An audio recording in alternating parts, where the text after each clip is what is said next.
Hello friends, मैं प्रशांत उपाध्याय।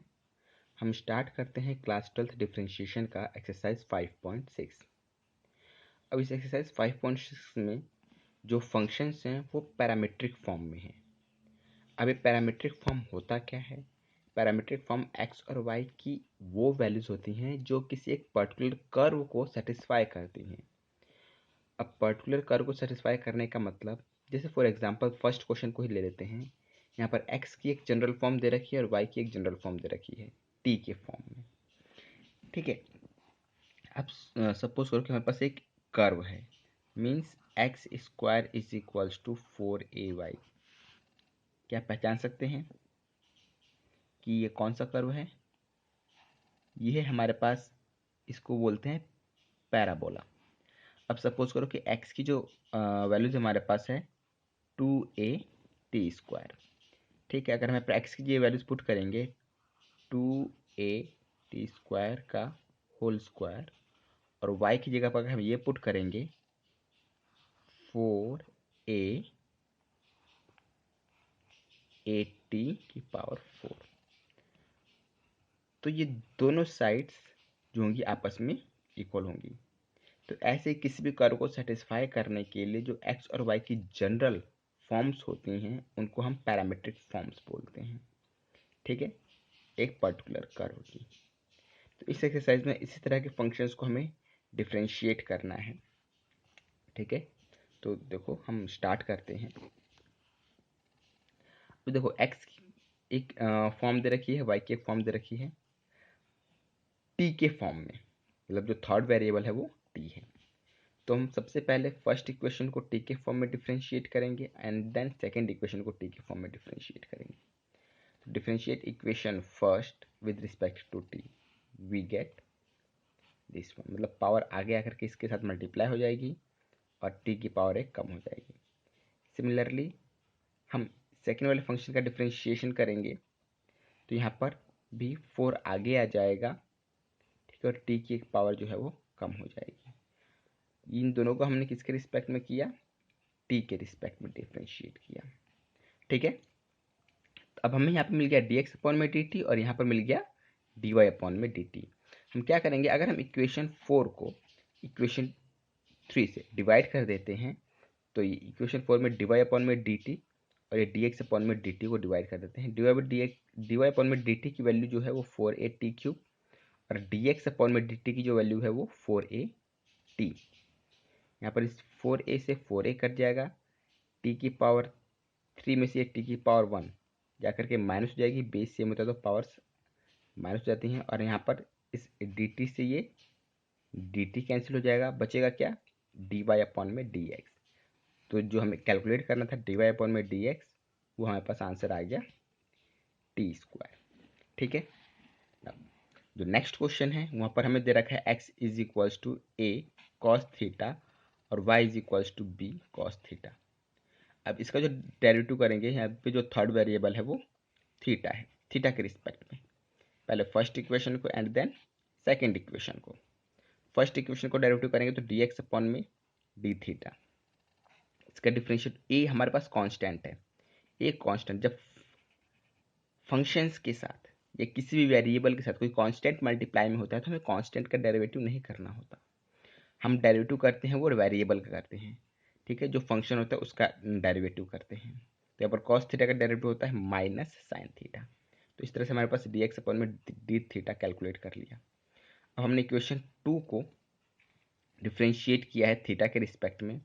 तो यहाँ पर है b, हमारे पास क्या है? एक कांस्टेंट है, तो उसका डिफ्रेंशिएशन नहीं करेंगे, हम डिफ्रेंशिएशन करेंगे कॉस थीटा का। तो कॉस थीटा का डिफ्रेंशिएशन हमें पता है minus sine theta. dx upon में डी थीटा आ गया और dy अपॉन में डी थीटा आ गया। अब हम इक्वेशन 4 को अगर इक्वेशन 3 से डिवाइड कर देते हैं, ठीक है, तो यहाँ पर डी थीटा से डी थीटा कैंसिल हो जाएगा और dy अपॉन में डी थीटा की वैल्यू जो है वो माइनस बी साइन थीटा और dx अपॉन में डी थीटा की वैल्यू जो है वो माइनस ए साइन थीटा। तो यहाँ पर साइन थीटा से साइन थीटा कैंसिल हो गया, माइनस से माइनस कैंसिल हो गया, बचेगा क्या? बी अपॉन में ए। तो डी वाई अपॉन में डी एक्स की वैल्यू आ गई हमारे पास बी अपॉन में। ठीक है, अब हम मूव करते हैं नेक्स्ट क्वेश्चन पर। जो नेक्स्ट क्वेश्चन है हमारे पास X is equals to sine T और Y is equals to cos two T. ठीक है, फर्स्ट इक्वेशन को हम डिफ्रेंशिएट करेंगे तो यहाँ पर साइन टी का हम थर्ड वेरिएबल है हमारे पास टी, तो टी के रिस्पेक्ट में अगर हम डिफ्रेंशिएट करते हैं तो साइन टी का डेरिवेटिव जो होता है वो कॉस टी हो जाता है। ठीक है, हम सेकेंड इक्वेशन को डिफ्रेंशिएट करते हैं तो यहाँ पर कॉस टी का डिफ्रेंशिएशन जो होता है वो माइनस साइन टी, मतलब यहाँ पर कॉस टू टी है तो कॉस टू टी में यहाँ पर कॉस जो है वो आउटर फंक्शन है और जो टू टी है वो इनर फंक्शन है। तो पहले आउटर फंक्शन का डेरिवेटिव होगा तो आउटर फंक्शन का यानी कि कॉस के लिए जो डेरिवेटिव होगा वो माइनस साइन हो जाएगा और इस टू टी को हम एज इट इज रखेंगे। उसके बाद हम टू टी का भी डेरिवेटिव करेंगे तो टू टी का डेरिवेटिव जो होगा वहाँ पर टू कांस्टेंट है और टी वेरिएबल है, तो टू को तो एज इट इज रख देंगे और टी का डिफ्रेंशिएशन हो जाता है वन, और वन इस पूरे से मल्टीप्लाई होकर के उससे कोई फ़र्क नहीं पड़ेगा तो वन को हम रिमूव कर देंगे, लिखने की कोई ज़रूरत है नहीं यहाँ पर। ठीक है, अब हम क्या करेंगे, सेम प्रोसेस इक्वेशन 4 को अगर हम इक्वेशन 3 से डिवाइड कर देते हैं तो यहाँ पर dt से dt जो है वो कैंसिल हो जाएगा, बचेगा क्या dy बाय dx, और यहाँ पर इसको इससे मतलब इसको इससे डिवाइड कर देंगे तो हमारे पास आ जाएगा ये, यहाँ पर साइन टू टी का जो फॉर्मूला होता है वो होता है two sine t cos t. ठीक है, तो नीचे कॉस टी है, कॉस टी से कॉस टी रिमूव हो जाएगा, टू टू जा माइनस मतलब टू टू जा फोर, माइनस का साइन रहेगा और साइन टी, ये हमारा इसका आंसर हो जाएगा। ठीक है, अब हम मूव करते हैं नेक्स्ट क्वेश्चन पर। नेक्स्ट क्वेश्चन में x is equals to 4t और y इज इक्वल्स टू 4 अपॉन में t। सेम प्रोसेस से फर्स्ट को हम डिफ्रेंशिएट करेंगे, देखो बहुत ही सिंपल सिंपल डेरिवेटिव्स हैं ये। 4t का डेरिवेटिव क्या होगा, 4 एज इट इज और t का डेरिवेटिव 1 हो जाएगा, हमारा 4 आएगा। और 4 अपॉन में t का डेरिवेटिव करते वक्त क्या होगा, यहाँ पर 4 इंटू में 1 बाई टी है, ध्यान रखना 4 अपॉन में t का मतलब क्या, 4 अपॉन में t का मतलब कि 4 मल्टीप्लाई 1 अपॉन में t, तो 4 तो हमारे पास कांस्टेंट है, कांस्टेंट को हम साइड में कर देंगे, हमें डेरिवेटिव करना है वेरिएबल का यानी कि फंक्शन का, तो 1 अपॉन में t का डेरिवेटिव जो होता है वो होता है माइनस 1 अपॉन में टी स्क्वायर। ठीक है, 1 अपॉन में t को हम लिख सकते हैं t की पावर -1, और इसका अगर हम डेरिवेटिव करते हैं तो -1 आगे आ जाएगा और t की पावर -1 अपॉन -1 कम हो जाएगा, यानी कि -1 इंटू में t की पावर -2, और इसका मतलब जो होता है वो यही होता है, -2 अपॉन में आकर के टी स्क्वायर हो जाएगा। ठीक है, और फिर इक्वेशन 4 को इक्वेशन 3 से अगर हम डिवाइड कर देते हैं तो 4 से 4 रिमूव हो जाएगा और बचेगा क्या हमारे पास -1 अपॉन में टी स्क्वायर। ठीक है, अब मूव करते हैं हम नेक्स्ट क्वेश्चन पर। नेक्स्ट क्वेश्चन में जो है वो यहाँ पर भी दो फंक्शंस दे रखे हैं। ठीक है, एक्स को अगर हम थीटा के रिस्पेक्ट में डेरिवेटिव करते हैं, यहाँ पर दो टर्म्स हैं, पहले कॉस थीटा का डेरिवेटिव तो हमारे पास साइन थीटा हो जाएगा, और यहाँ पर कॉस मतलब माइनस साइन थीटा हो जाएगा, और कॉस टू थीटा का derivative minus sign to theta. Minus sign to theta इस माइनस को प्लस बना देगा और इस टू थीटा का फिर से डेरिवेटिव होगा जो कि 2 होगा, तो कॉस टू थीटा का पूरा डेरिवेटिव जो होता है वो 2 साइन टू थीटा हो जाता है। समझ में आया, जैसे कॉस टू थीटा में कॉस जो है वो आउटर फंक्शन है, तो कॉस का डेरिवेटिव हो जाएगा माइनस साइन टू थीटा। ठीक है, और इस टू थीटा का फिर से डेरिवेटिव होगा तो वो हमारे पास 2 आ जाएगा, तो -2 इंटू साइन टू थीटा। ठीक है, पॉजिटिव साइन को हमने आगे रख करके नेगेटिव वाले को पीछे कर दिया है। ठीक है, अब सेकेंड वाले को अगर हम थीटा के रिस्पेक्ट में डिफ्रेंशिएट करेंगे, जब इसको थीटा के रिस्पेक्ट में डिफ्रेंशिएट करेंगे तो साइन थीटा का डेरिवेटिव जो होता है वो कॉस थीटा हो जाएगा, और साइन टू थीटा का सेम वे साइन का डेरिवेटिव कॉस टू थीटा, और इस टू थीटा का फिर से डेरिवेटिव होगा तो हमारे पास 2 आ जाएगा, तो ये सेकेंड फंक्शन ये हो गया। तो अब यहाँ पर इक्वेशन 4 को इक्वेशन 3 से डिवाइड करके हमें क्या मिल जाएगा, dy बाई डी एक्स, यहाँ पर डी थीटा से डी थीटा कट जाएगा और dy बाई डी एक्स हमारे पास फाइनल आंसर आ जाएगा। ठीक है, हम नेक्स्ट क्वेश्चन पे मूव करते हैं। x is equals to a bracket में थीटा माइनस साइन थीटा और y is equals to a bracket में 1 प्लस कॉस थीटा। यहाँ पर भी फर्स्ट फंक्शन को अगर हम थीटा के रिस्पेक्ट में डेरिवेटिव करते हैं ठीक है।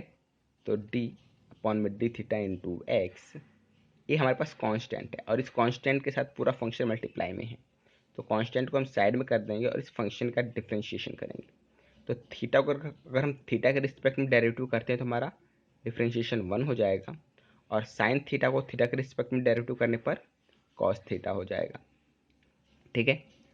इक्वेशन 2 को हम डेरिवेटिव करते हैं तो 1 का डेरिवेटिव हमारे पास 0 हो जाएगा, क्योंकि कांस्टेंट है और कांस्टेंट का डेरिवेटिव तो 0 होता है। ठीक है। और कॉस थीटा का डेरिवेटिव जो होगा वो माइनस साइन थीटा हो जाएगा। यहाँ पर भी दो फंक्शंस आ गए हमारे पास, इक्वेशन 4 एंड इक्वेशन 3 में। अब हम इनको आपस में डिवाइड कर देंगे, तो D Y by D theta को D X by D theta से डिवाइड करेंगे, तो यहाँ पर डी थीटा से डी थीटा रिमूव हो जाएगा, D Y by D X बचेगा। ठीक है। और ये बचेगा माइनस साइन थीटा, यहाँ पर ए से ए भी रिमूव हो जाएगा, 1 माइनस कॉस थीटा। तो हमारे पास एक फॉर्मूला होता है, अगर तुम लोगों को ध्यान हो, sine 2 theta is equals to 2 cos theta sine theta, या फिर साइन थीटा कॉस थीटा। ठीक है। तो इसी फॉर्मूले के अकॉर्डिंग अगर हम साइन थीटा लिखें तो इसका हो जाएगा 2 cos theta by 2 sine theta by 2, मतलब कि जो भी यहाँ पर एंगल होता है ये एंगल उसका हाफ हो जाता है। अगर ये एंगल 2 थीटा है तो ये थीटा हो जाएगा, अगर ये थीटा है तो ये थीटा बाय 2 हो जाएगा, अगर ये थीटा बाय 2 है तो ये थीटा बाय 4 हो जाएगा। ठीक है। तो यहाँ पर साइन थीटा की जगह ये हमने फॉर्म लगा दिया, -2 sine theta by 2 cos theta by 2, multiply में है, आप आगे पीछे हो सकता है, हमें पता है कि मल्टीप्लाई जो होता है वो कॉम्यूटेटिव होता है। ठीक है। और 1 माइनस कॉस थीटा को हम 2 साइन स्क्वायर थीटा बाय 2, ये भी फॉर्मूला होता है, ये फॉर्मूला होता है 2 sine square theta is equals to 1 plus cos 2 theta. तो जो भी यहाँ पर एंगल होता है ये वाला एंगल उसका हाफ हो जाता है। अगर ये 2 थीटा, सॉरी ये माइनस है, अगर ये 2 थीटा है तो ये थीटा रहेगा, ये थीटा होगा तो ये थीटा बाय 2, तो यहाँ पर थीटा है तो ये थीटा बाय 2 हो गया। यहाँ पर इस 2 से 2 कैंसिल हो गया और एक साइन से एक साइन, तो बचा क्या, कॉस थीटा बाय 2 अपॉन में साइन थीटा बाय 2, जो कि कॉट हो जाता है। तो ये हमारा आंसर हो जाएगा। ठीक है। अब आगे क्वेश्चंस में नेक्स्ट वीडियो में तुम लोगों के साथ शेयर करूँगा। ओके। और लिंक जो है मैं डिस्क्रिप्शन बॉक्स में दे दूँगा। Thank you very much.